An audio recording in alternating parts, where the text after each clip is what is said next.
So guys आज की इस वीडियो में मैं आपको बताने वाला हूँ लॉ के इंपॉर्टेंट टॉपिक्स। बहुत ज़्यादा इंपॉर्टेंट होने वाले हैं। पहला आता है हमारा इंडियन कॉन्ट्रैक्ट एक्ट से, जिसमें आपको एक डायरेक्ट क्वेश्चन देखने को मिल जाता है सीधा इंटेंशन वाले से, और इससे आपको केस मिलता है और इससे आपको डिफरेंस बिटवीन डायरेक्ट क्वेश्चन दिख जाते हैं।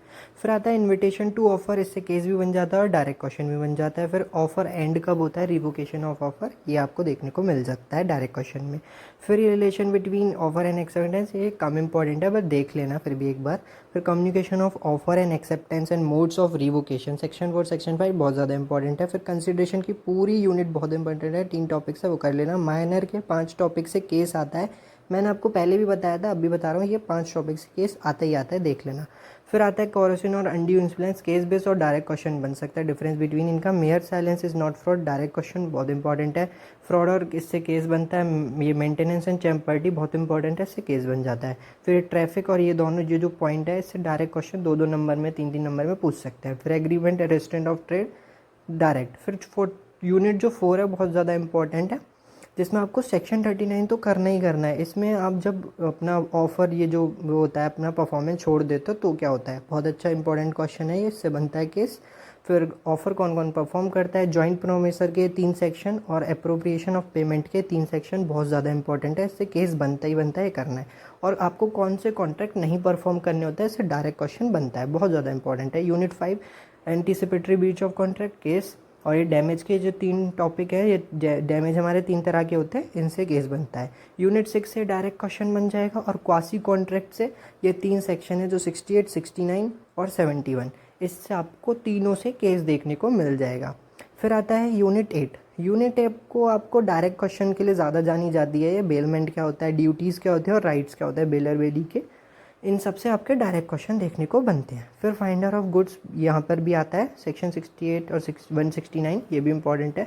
फिर एजेंसी में रिवोकेशन कब होती है एजेंसी, फिर लाइबिलिटी क्या होती है थर्ड पर्सन की उसमें, ठीक है। और मोड्स ऑफ क्रिएटेड, ड्यूटी क्या होती है एजेंट्स की और राइट क्या होते हैं एजेंट्स के, बहुत ज़्यादा इंपॉर्टेंट है, तो ये आपको करना ही करना है। फिर आता है गाइज हमारा कंपनीज एक्ट। कंपनीज एक्ट की यूनिट 1 में बस 3 इंपॉर्टेंट है, कॉर्पोरेट विल, परपेचुअल सक्सेशन और सेपरेट लीगल एंटिटी। फिर ये यूनिट 2 है जिसमें कंपनीज़ के बारे में दे रखा है, बहुत इंपॉर्टेंट है, जिसमें से सेक्शन 8 कंपनी में अगर 7 नंबर में आता है तो आपको ये पूरे 5 पॉइंट लिखने पड़ेंगे, और 5 नंबर में आता है तो डिफाइन ये, इनके 1-2 पॉइंट कर देना रिवोकेशन के, और ऑर्डर ऑफ सेंट्रल गवर्नमेंट के 1-2 पॉइंट, ठीक है। फिर आती है हमारी यूनिट 3। यूनिट 3 में आपको ये फॉर्मेशन ऑफ कंपनी थोड़ी बहुत देख लेना। फिर फर्निशिंग ऑफ फॉल्स इन्फॉर्मेशन, ये बिफोर और आफ्टर, इससे केस आपको देखने को मिलता ही मिलता है। ऑर्डर ऑफ ट्रिब्यूनल एक बार देख लेना क्या क्या होते हैं। यूनिट 4 में सबसे ज़्यादा इंपॉर्टेंट है डॉक्ट्राइन।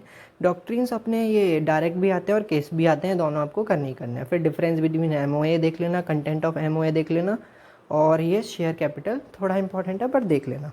फिर गाइस आता है अपना पार्टनरशिप। पार्टनरशिप से आपके जो डायरेक्ट क्वेश्चन बनते हैं ट्रू टेस्ट के ऊपर बन सकता है पार्टनरशिप की, और एक्सप्लेन बिटवीन पार्टनरशिप एंड को ओनरशिप ये बन सकता है। फिर नॉमिनल पार्टनर क्या होता है और होल्डिंग पार्टनर क्या होता है, ये बन सकता है, ठीक है। फिर टाइप्स ऑफ पार्टनर के अंदर आपके 3 सेक्शन है, बहुत ज़्यादा इंपॉर्टेंट है, 13 का ए, 13 का ई और 21, ठीक है, बहुत इंपॉर्टेंट है, इससे केस बनता है। फिर ऑथराइड, ये ऑथराइज इम्प्लाइड अथॉरिटी क्या होती है ये कर लेना, और डिस्कस ये 25, 26, 27, और ट्रांसफ़र ऑफ शेयर बहुत इंपॉर्टेंट है, करना है। फिर माइनर का सेक्शन होता है जो 30, वो बहुत इंपॉर्टेंट है, वो कर लेना।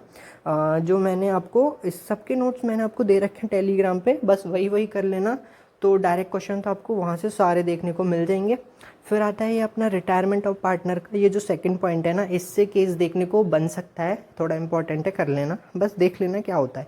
फिर एक्सपेल्शन ऑफ पार्टनर से डायरेक्ट क्वेश्चन बहुत इंपॉर्टेंट है, इससे बनता ही बनता है हमेशा, ठीक है। फिर आता है अपना ये डेथ ऑफ पार्टनर, इससे केस बन जाता है, और आउटगोइंग पार्टनर, इससे भी आपका केस देखने को बनता है।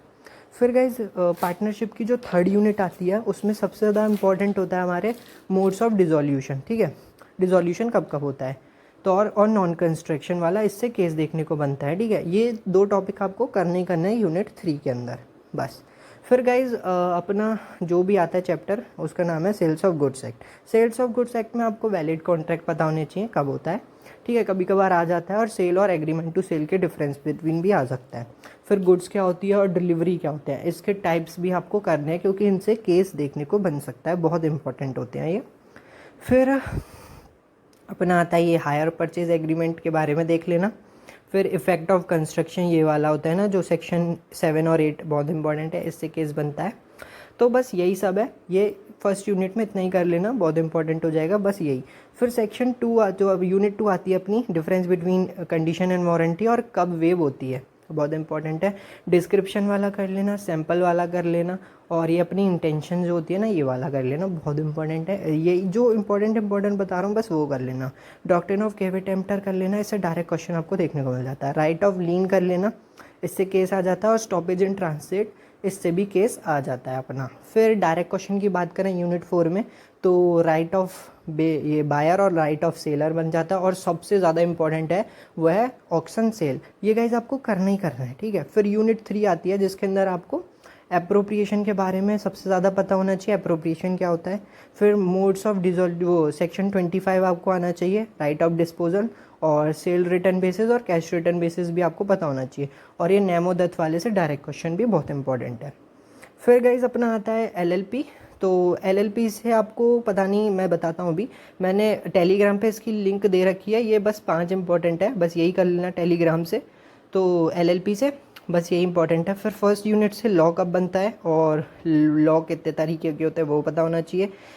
मिनिस्ट्री ऑफ फाइनेंस क्या होता है, एमसीए क्या होता है, आरबीआई क्या होता है, आरबीआई के बारे में शॉर्ट नोट आ जाता है लिखने को। और सबसे ज़्यादा इंपॉर्टेंट होता है ये जुडिशियली सिस्टम वाला, ये सबसे ज़्यादा इंपॉर्टेंट है। आपके कोर्ट कितने तरह के होते हैं ये आपको पता होने चाहिए, 4, तो इससे डिफरेंस आता है। फिर नेगोशिएबल इंस्ट्रूमेंट के अंदर, नेगोशिएबल इंस्ट्रूमेंट क्या होता है और उसके फीचर, डायरेक्ट क्वेश्चन इससे बनता है।